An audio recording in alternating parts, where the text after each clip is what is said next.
नमस्कार, नादिर टीवी के खास कार्यक्रम खास खबर खास नजर में आपका स्वागत। मैं हूं आपके साथ पारुल। कार्यक्रम की शुरुआत करेंगे 4 बड़ी खबरों के साथ। सबसे पहली खबर में बताएंगे कि सुप्रीम कोर्ट ने क्यों वोटर लिस्ट के स्पेशल इंटेंसिव रिवीजन को वैध और संवैधानिक करार दिया है। दूसरी खबर में बात करेंगे मध्य प्रदेश के पूर्व मुख्यमंत्री दिग्विजय सिंह ने क्यों मौजूदा सरकार को ब्रिटिश हुकूमत जैसा करार दिया है। तीसरी खबर में बताएंगे बहुचर्चित ट्विशा मौत केस में अब सीबीआई पूछताछ में पति समर्थ सिंह कई राज खोल सकता है। और चौथी खबर में बात करेंगे छत्तीसगढ़ में बकरीद पर सख्ती की।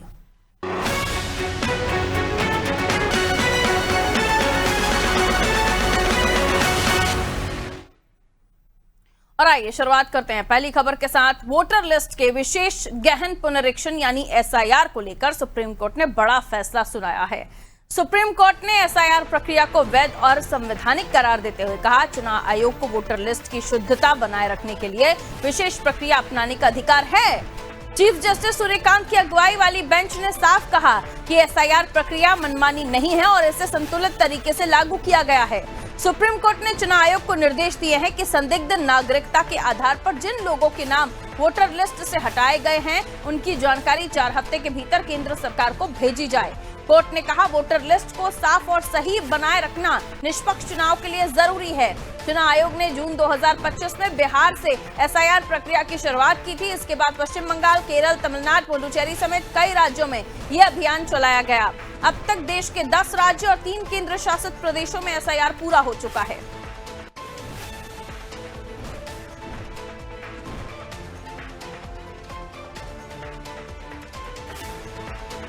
चीफ जस्टिस सूर्यकांत की बेंच ने फैसला सुनाते हुए इलेक्शन कमीशन को लेकर उन्होंने कहा कि एसआईआर प्रक्रिया पूरी तरह संतुलित है।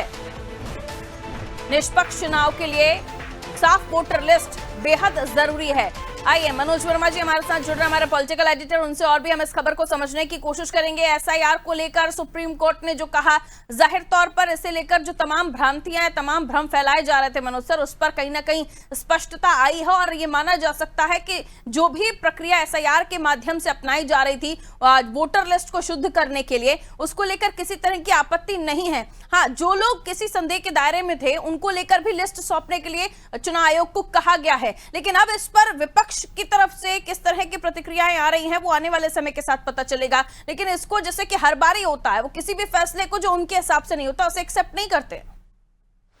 देखिए, निश्चित तौर पर एक बड़ा फैसला है क्योंकि लगभग 10 महीने तक इसको लेकर सुनवाई चली और पश्चिम बंगाल चुनाव को लेकर काफ़ी मुद्दा छाया रहा था। लगभग 80 लाख के आसपास में वोट काटे गए थे और 27 लाख नाम ऐसे थे जो बाद में किसी प्रक्रिया में जुड़ नहीं पाए थे, जिनको लेकर सुप्रीम कोर्ट ने कहा था कि अगर जीती गई सीटों पर अगर हारे गए वोटों के से मार्जिन देखा जाएगा और अगर काटे गए नामों की संख्या ज़्यादा होगी तो उन सीटों पर फिर से पुनर्विचार होगा।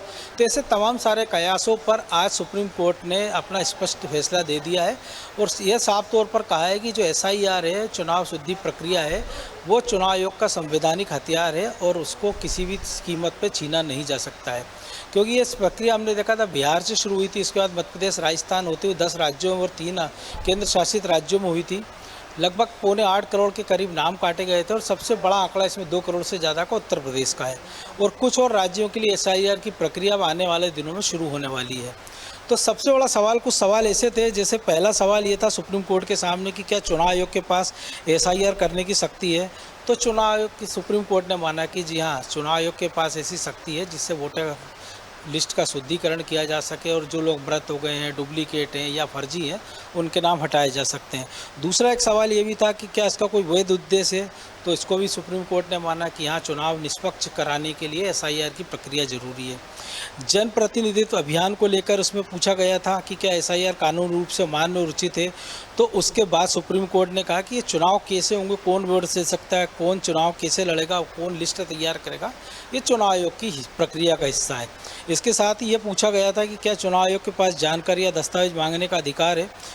तो आज जो सुप्रीम कोर्ट ने कहा है कि चुनाव आयोग ने जिन दस्तावेजों की मांग की है उन्हें मनमाना नहीं कहा जा सकता है, क्योंकि इसमें आधार कार्ड को भी मान्यता दी गई थी सुप्रीम कोर्ट के बाद और 11 और दस्तावेजों को माना गया था कि यानी आधार कार्ड सहित आपके पास अगर जो चुनाव आयोग ने मांगा था उस 11 दस्तावेजों में से अगर आपके पास कोई भी एक है तो आप उस एसआईआर प्रक्रिया में हिस्सा ले सकते हैं, आपका नाम काटा नहीं जाएगा। और सबसे महत्वपूर्ण एक और चीज़ थी कि जिस लोगों के नाम काट दिए गए उनका नाम क्या होगा। तो सुप्रीम कोर्ट ने कहा है कि जिन लोगों के नाम वोटर लिस्ट से हटाए हैं उनके मामला चुनाव आयोग को 4 हफ्ते के भीतर नागरिकता तय करने वाली संबंधित एजेंसी को भेजना होंगे। तो यानी कुल मिला के इससे ये भी साफ है कि चुनाव आयोग की जो प्रक्रिया है वो नागरिकता तय करने के लिए नहीं है, वो केवल ये तय करने के लिए है कि कौन वोटर असली है और कौन नकली है। नागरिकता तय करने का अधिकार जो गृह विभाग है या जो दूसरी संबंधित एजेंसी है उनका होगा।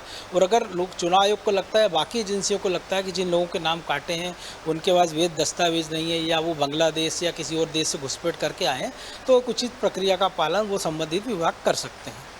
बिल्कुल, यानी आने वाले समय में जो एसआईआर को लेकर जिस तरह के सवाल उठ रहे थे उन पर विराम लग गया। बहुत शुक्रिया मनोज जी जानकारी के लिए, क्योंकि ये मामला जब सुप्रीम कोर्ट में गया तो तमाम पहलुओं पर सुप्रीम कोर्ट में इस पर सुनवाई हुई और कई ऐसे महत्वपूर्ण प्रश्न जिस पर सुप्रीम कोर्ट ने अपनी टिप्पणी की है, जैसे कि एसआईआर की प्रक्रिया कर सकते हैं चुनाव आयोग, नहीं कर सकते हैं, जो डॉक्यूमेंटेशन मांगे गए हैं उनको लेकर भी बात की गई। कई सारे सवाल जो कोर्ट में रखे गए कोर्ट के सामने, और उसको लेकर मनोज सर ने भी बताया कि क्या क्या जवाब दिए गए हैं। सीधे तौर पर स्पष्ट है एसआईआर की प्रक्रिया बिल्कुल सही है, इसको सुप्रीम कोर्ट ने भी माना है। हालांकि नागरिकता को लेकर जरूर उनकी तरफ से कहा गया है कि चुनाव आयोग को कोई अधिकार नहीं है नागरिकता तय करने का, यह गृह विभाग का मामला है।